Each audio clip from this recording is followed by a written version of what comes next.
बोलती पुस्तके. ज्यांना वाचनाचा नाद, त्यांना बोलती पुस्तके घाली साद. आमचं चॅनल सबस्क्राईब करा आणि सबस्क्राईब करायला इतरांनाही सांगा. नमस्कार श्रोते मित्र हो. बोलती पुस्तके सादर करीत आहे लेखक श्री राजेश जगताप लिखित कादंबरी आडूसा. प्रकरण 15. मृगाच्या पहिल्या पावसाला 10-12 दिवस झाले होते.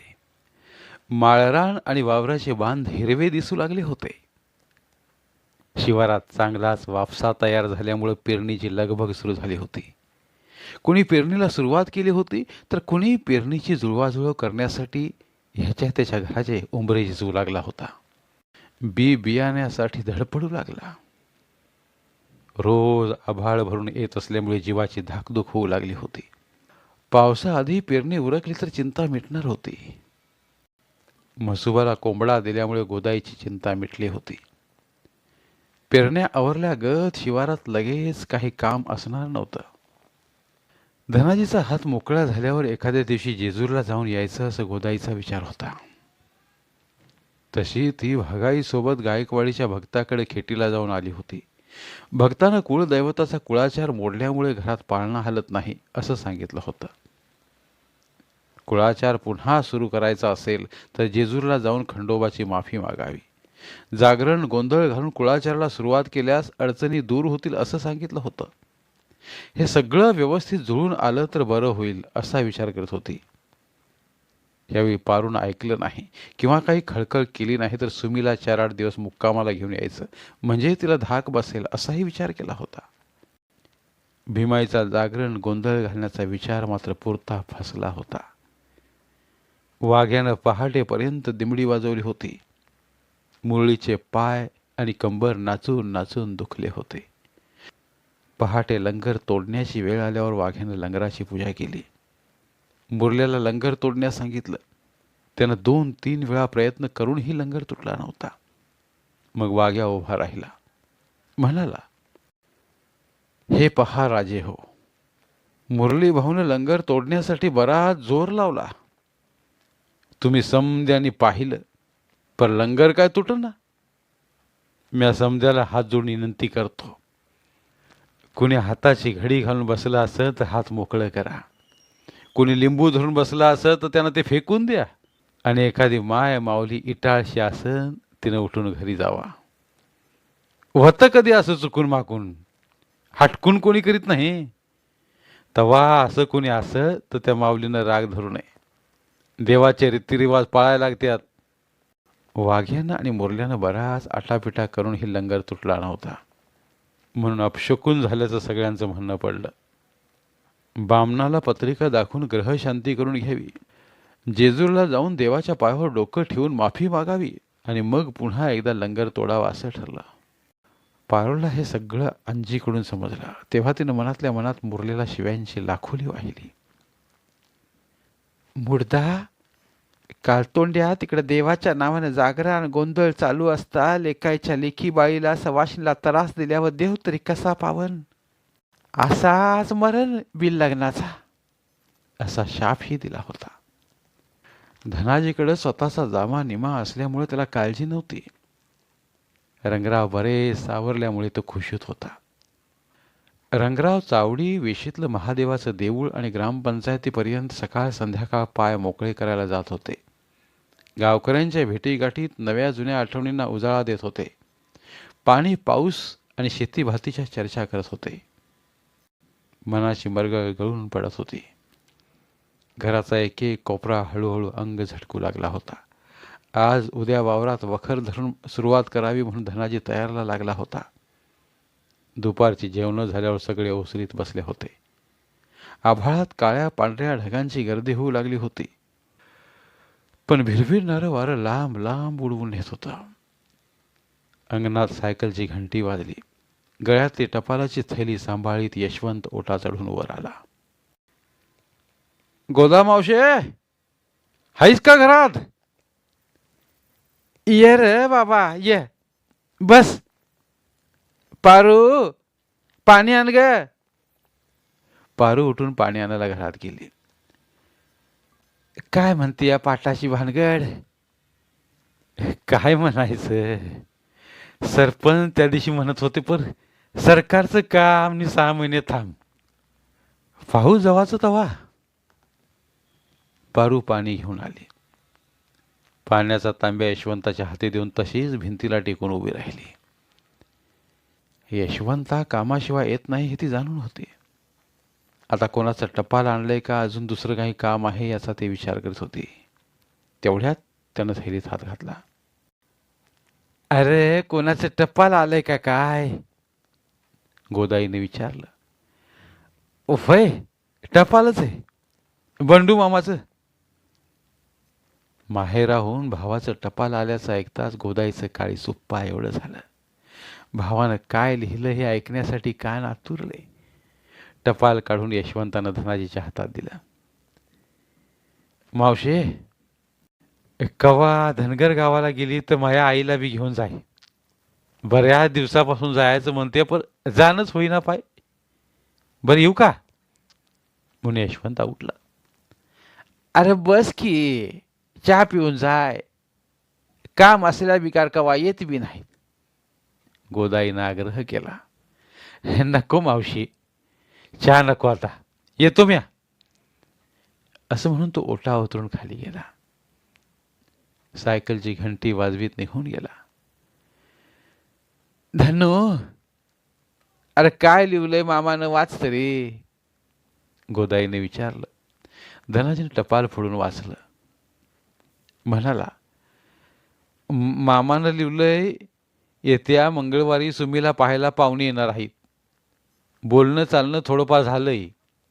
जमलंच तर मंगळवारी लगोलग सुपारी फोडायचा विचार आहे म्हण. म्हणजे आज शनिवार, उद्या आदितवार आणि मंदी सोमवार. अरे मग 2च दिवस हाताशी आहेत. तू मला उद्याला सोडून ये. गोदाईला आनंद लपवता आला नव्हता. अगं उद्या कसं जमायचं? म्या वावरात वकर धरायचं ठरवलंय. धनाजी नारायण म्हणाला. मग असं कर, मला एसटीला बसवून दे, मपली म्या जाईन. तुम्हाला जमन कावं? तिनं रंगरावाला विचारलं. नाही नाही, मला नाही जमायचं. आत्ताशी कुठं हिंडाय फिरायला लागलोय. हे एसटीनं जाणं नाही जपायचं. बरं धनू, तू आज जिजामावशीला सांगून ये, म्या उद्या जाणार आहे म्हणून. याचं असं तर ये म्हणावं. जाऊ दोघी जोडीनं. भावाचं टपाल आल्यानं गोदाई मनोमन आनंदली होती. पण रात्री अंथरुणावर अंग टाकल्यावर मनात विचार आला. खरंच सुमीचं लगीन झालं तर मग धनूचं कसं होणार?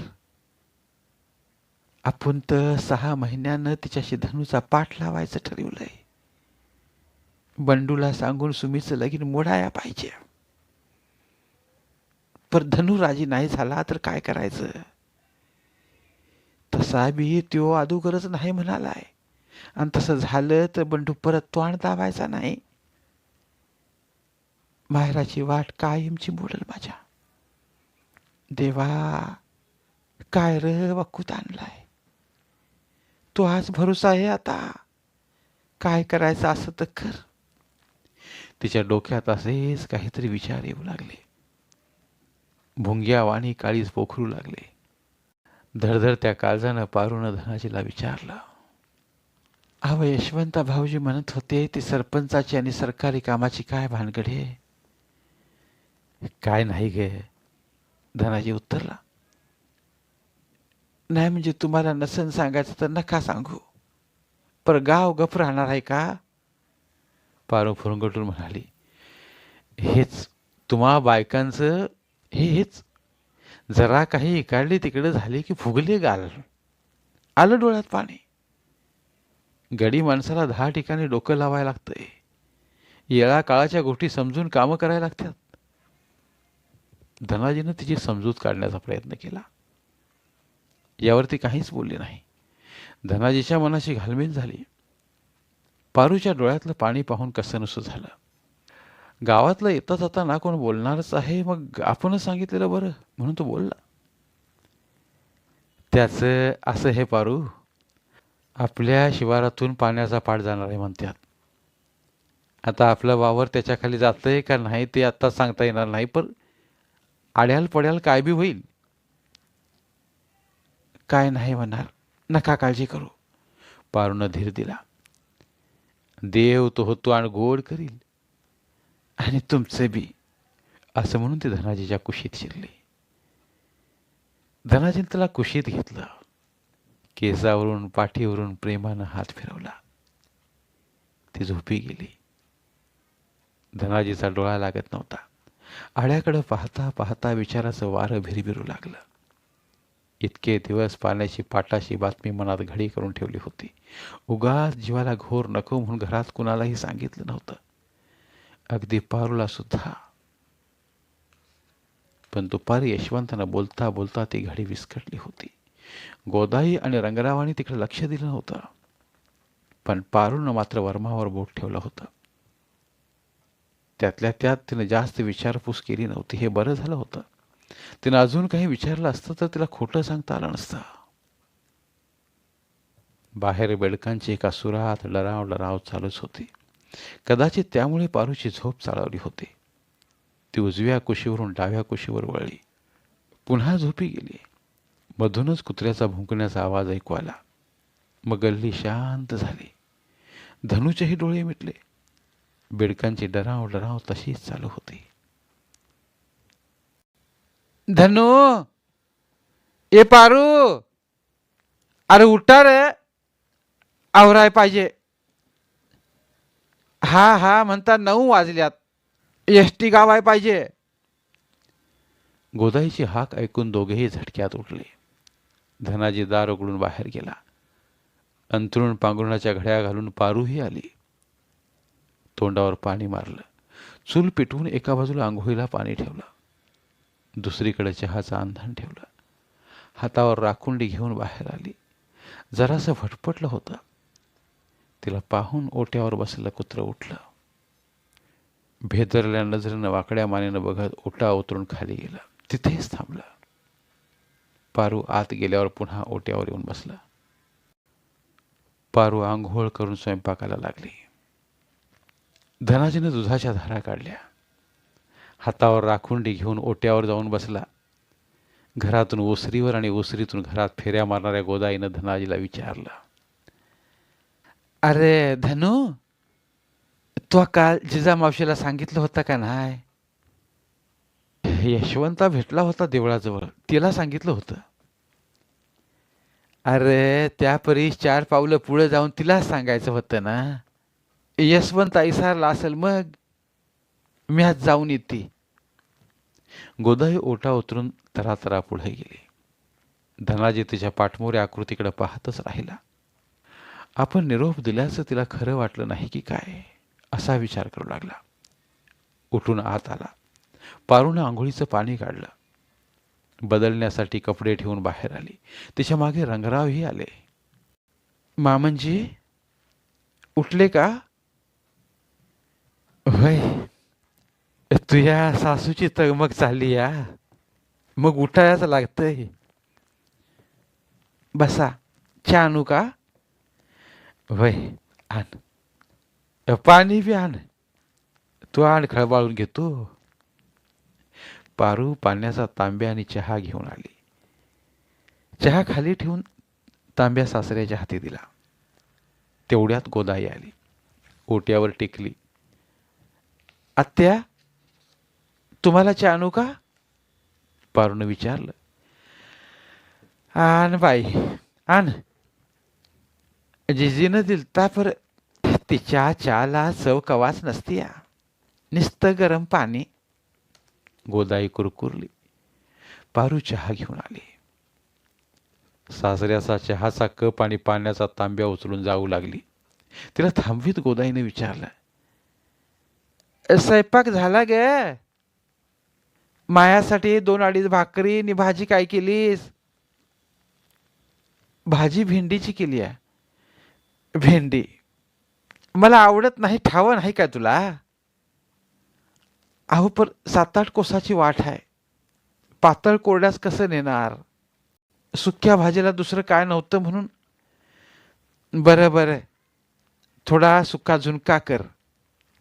सासूच्या सांगण्याप्रमाणे पारू पुन्हा चुलीजवळ बसली. धनाजीला न्याहारी दिली. सासूला आंघोळीसाठी पाणी ठेवलं. आंघोळ करून गोदाई ठेवणीतलं लुगडं नेसली. कपाळावर रुपया एवढं ठसठशीत कुंकू लावलं. गळ्यात 21 मण्याची बोरमाळ घातली. पायातल्या बोटात जोडवी मासोळ्या कौतुकानं सरकवल्या.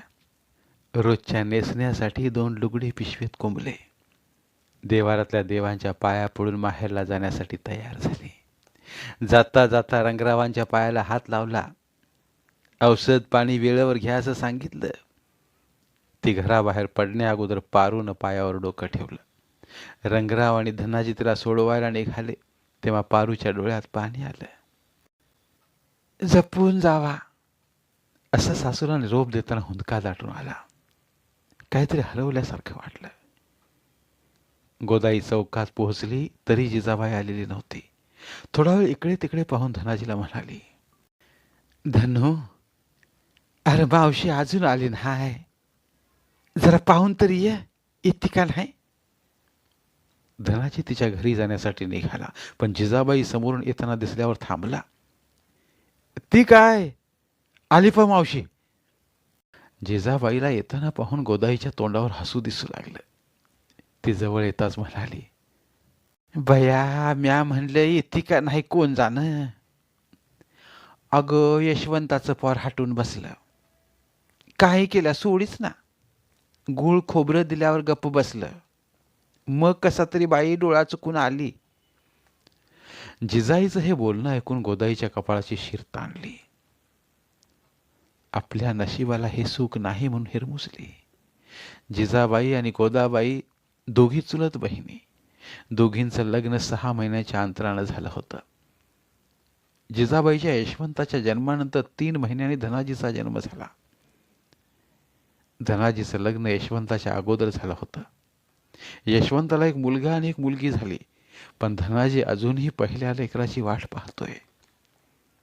गोदाईच्या मनाची ही जखम ठाई ठाई ठसठसत होती. धन्यवाद. उर्वरित कादंबरी पुढील भागात.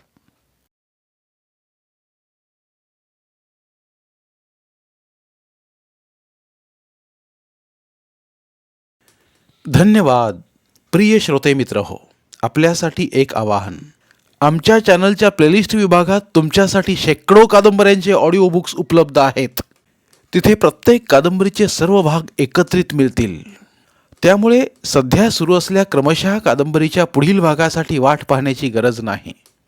तुमच्या वेळेनुसार तुम्ही संपूर्ण कादंबरी सलगपणे ऐकू शकतात आणि साहित्याचा आस्वाद घेऊ शकता. कृपया आमच्या चॅनलच्या होमपेजवर जाऊन प्लेलिस्ट चेक करा आणि तुमची आवडती कादंबरी निवडा. धन्यवाद.